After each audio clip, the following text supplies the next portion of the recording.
Hi good morning all this is Saturday blog. ಇವತ್ತಿನ ಬೆಳಗ್ಗೆ ತಿಂಡಿಗೆ ಮೊಳಕೆ ಕಟ್ಟಿರೋ ಹೆಸರು ಕಾಳು ಹಾಕಿ ದೋಸೆ ಮಾಡ್ಕೊತಾ ಇದ್ದೀನಿ. ಇನ್ನು ಕಾಳಿಗೆ ಸ್ವಲ್ಪ ನೀರು ಹಾಕಿ ಅಕ್ಕಿ ಹಿಟ್ಟು ರುಬ್ಕೋತೀವಿ ಅಲ್ವಾ, ಆ ಕನ್ಸಿಸ್ಟೆನ್ಸಿಯಲ್ಲಿ ರುಬ್ಕೋಬೇಕು. ಇನ್ನು ಅದಕ್ಕೆ 2 ಸ್ಪೂನ್ ಅಕ್ಕಿ ಹಿಟ್ಟು, 1 ಸ್ಪೂನ್ ಕಾಯಿ ತುರಿ, ಇನ್ನು ಸಣ್ಣದಾಗಿ ಹೆಚ್ಚಿಟ್ಕೊಂಡಿರೋ 1 ಈರುಳ್ಳಿ, 1 ಹಸಿರು ಮೆಣಸಿನ್ಕಾಯಿ, ಹಾಗೆ ಕೊತ್ತಂಬರಿ ಸೊಪ್ಪು, ಸ್ವಲ್ಪ ಜೀರಿಗೆ ಮತ್ತು ಉಪ್ಪಾಕಿ ಚೆನ್ನಾಗಿ ಎತ್ತಿಟ್ಕೊತಾ ಇದ್ದೀನಿ. ಇನ್ನು ದೋಸೆ ಜೊತೆಗೆ ಕಾಂಬಿನೇಷನ್ ಆಗಿ ಕಾಯಿ ಚಟ್ನಿ ಮಾಡ್ಕೊತಾ ಇದ್ದೀನಿ. ಇನ್ನು ಇದಕ್ಕೆ ಕರಿಬೇವು, ಈರುಳ್ಳಿ, ಬೆಳ್ಳುಳ್ಳಿ, ಜೀರಿಗೆ, ಹುಣಸೆಹಣ್ಣು, ಕಡಲೆಪಪ್ಪು, ಸ್ವಲ್ಪ ನೀರು, ಉಪ್ಪು ಹಾಕಿ ರುಬ್ಕೊಳ್ಳೋದು ಅಷ್ಟೇ. ಇನ್ನು ಈ ದೋಸೆನ 10 ನಿಮಿಷದಲ್ಲಿ ಮಾಡ್ಕೋಬಹುದು. ತುಂಬಾ ಹೆಲ್ದಿಯಾಗೂ ಇರುತ್ತೆ, ಹಾಗೆ ತುಂಬಾ ಟೇಸ್ಟಿಯಾಗೂ ಕೂಡ ಇರುತ್ತೆ. ಒಂದ್ಸಲಿ ಟ್ರೈ ಮಾಡಿ ನೋಡಿ. ಇನ್ನು ನಾನು ಡೈಲಿ 1 ಅರ್ಧ ಲೀಟ್ರ್ ಹಾಲು ತಗೋತೀನಿ. ಒಂದ್ಸಲಿ ಹಾಲು ಕಾಯಿಸಿದಾಗ ಎಷ್ಟು ಕೆನೆ ಬರುತ್ತೆ ಅದನ್ನ ಒಂದು ಡಬ್ಬಿಯಲ್ಲಿ ಸ್ಟೋರ್ ಮಾಡಿ ಇಟ್ಕೊಂಡು ಇನ್ನು ಮಿಕ್ಕಿದ ಹಾಲನ್ನ ದಿನ ಪೂರ್ತಿ ಯೂಸ್ ಮಾಡ್ತಾ ಇದ್ದೆ. 7 ಡೇಸ್ ಇಂದ ಕೆನೆನ ಕಲೆಕ್ಟ್ ಮಾಡಿ ಇಟ್ಕೊಂಡಿದ್ದೆ. ಇವತ್ತು ಬಾಕ್ಸ್ ಕೂಡ ತುಂಬಾ ಫಿಲ್ ಆಗಿತ್ತು, ಅದರಿಂದ ಬೆಣ್ಣೆ ತೆಗಿತಾ ಇದ್ದೀನಿ.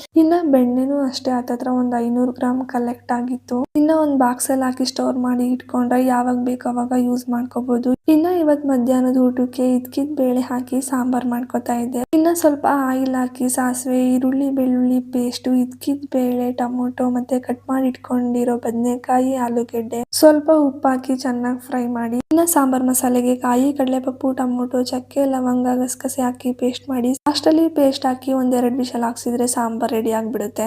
ಇನ್ನು ಇವತ್ತು ಶ್ರೀ ಫ್ರೆಂಡ್ ಸಿಸ್ಟರ್ ಎಂಗೇಜ್ಮೆಂಟ್ಗೆ ಹೋಗಿದ್ವಿ. ಈ ವ್ಲಾಗ್ ಇಷ್ಟ ಆದ್ರೆ ಪ್ಲೀಸ್ ಒಂದು ಲೈಕ್ ಮಾಡಿ.